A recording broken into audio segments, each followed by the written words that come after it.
Today is February 11th, 2025. My name is Charles Suter, and today I'm presenting a topic called Anxiety Behind the Anxiety.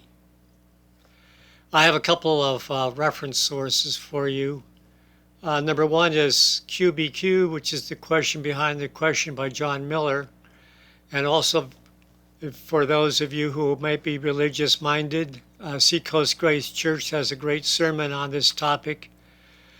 Check out Cody Surratt's sermon on the January 26th of this year. And my main message is behind every source of anxiety is a higher order source. Now, people suffer from anxiety when they perceive there is a physical threat to their well-being. Some people might call this adversity. Many perceived physical threats, however, are just a figment of one's imagination. Most threats, for example, to your well-being are probably not physical, but rather psychological or spiritual. Any real threat must be dealt with immediately, of course, decisively and appropriately. For all non-physical threats, treat them at their psychological source. The best way to find out how to best deal with a psychological threat is to explore the origin of the threat or your perception of it by asking, well, what's the worst that could happen type of questions. The intent of this exploration is to determine the likelihood and the potential severity of the threat. To determine the real cause of your anxiety, you must ask questions such as, why am I particularly worried about this perceived source of adversity? Could this threat just be an ego problem? Only then, after you've found the real source behind the threat, or the anxiety behind the anxiety, can you deal with it appropriately. Unfortunately, you, and like too many other people, react to perceived physical threats with anxiety as if it were the real source. Taking action against the perceived cause of anxiety will not give you a permanent cure. It might give you temporary relief, but the anxiety will return perhaps in a different form from a different source, because the root psychological cause has not been properly dealt with. You will only get permanent relief from emotional distress by dealing with the anxiety behind your anxiety. The real cause of most episodes of fear, worry, and anxiety, again, it's not the physical threat from the outer world, but a threat to your beliefs and values of your inner world. Proposition 1. Fear, anxiety, and worry are simply bad habits by the way you think and your beliefs that can be changed. 90% of all worries never happen. And those 10% of worries that do happen, they're never as bad as they're imagined. Now, there is a remedy to all of this, and that's simply take care of today's business without delay.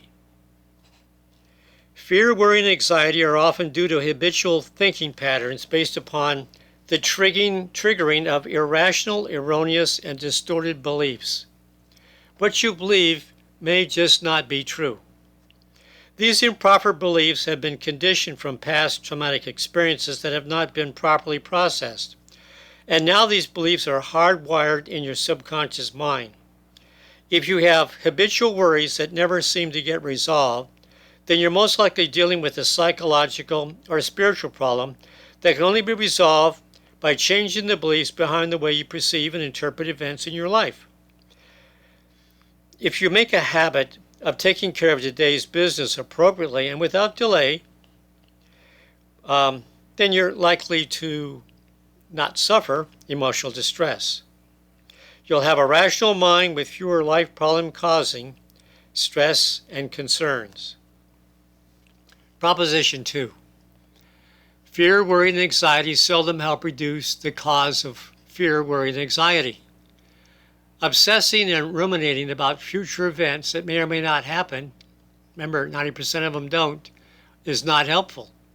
Only action directed at the source of anxiety, which is not in your exterior world but in your inner world, will you get relief from your anxiety. Doing what must be done today prevents future sources of worry and anxiety.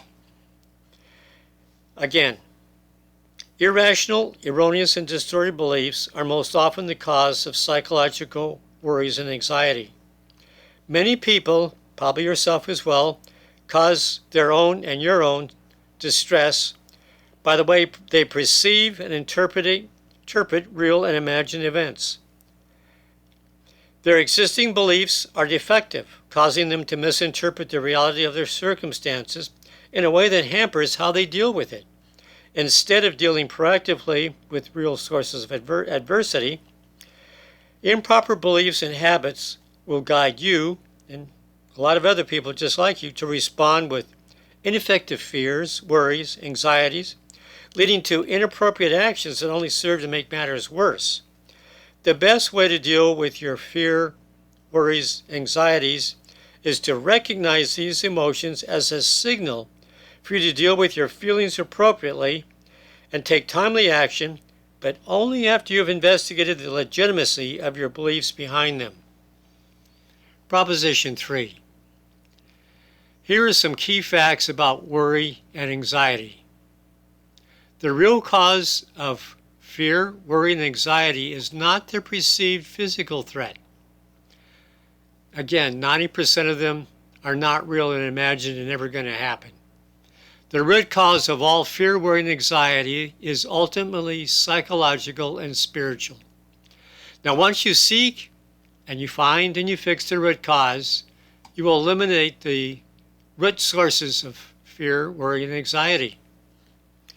One approach for overcoming worry and anxiety is to match the source of adversity with the irrational beliefs you have about your perceived troubles. Ultimately, it's not the threats and adversity that causes worry and anxiety, but instead, it's your beliefs about adversity.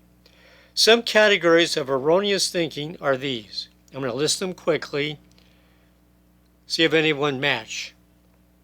Jumping to conclusions, exaggeration, catastrophizing, overgeneralizing, mind reading, making false assumptions, all or nothing thinking, discounting the positive, emotional reasoning, labeling, should thinking, and personalization. It's not always all about you. Worry and anxiety should be considered a signal for taking proper action, but only the right action will be effective in eliminating worry and anxiety. Now, I do have another presentation coming up shortly that will focus on the 4 R's method of finding and removing the root cause of worry and anxiety. But for right now, my main message is to resolve anxiety, you must find and fix the root causes. Worry and anxiety can be real or imagined. In modern society, most worries and anxieties are self-induced due to erroneous thinking based upon irrational beliefs, such as those demanding shoulds about how life does or ought to work. These irrational beliefs can be reversed or fixed once they're found and substituted with their rational equivalent. But you must know in advance to seek the real source of your fears, worries, and anxieties, which is your psychological or spiritual in nature. You can seek the source of your anxieties by asking why questions about the perceived physical source. The only way you can find the psychological source of your problems, of your anxiety, is to search for it in your internal world. Your thoughts will lead you to the real cause, which is distorted thoughts, beliefs, and habits. By finding and correcting the root cause of worry and anxiety, your negative emotions will disappear, and you can begin taking right action to handle any adverse situation that might prevail. Well, that's all for now. Remember to stay positive. You'll be happier, healthier, and live longer.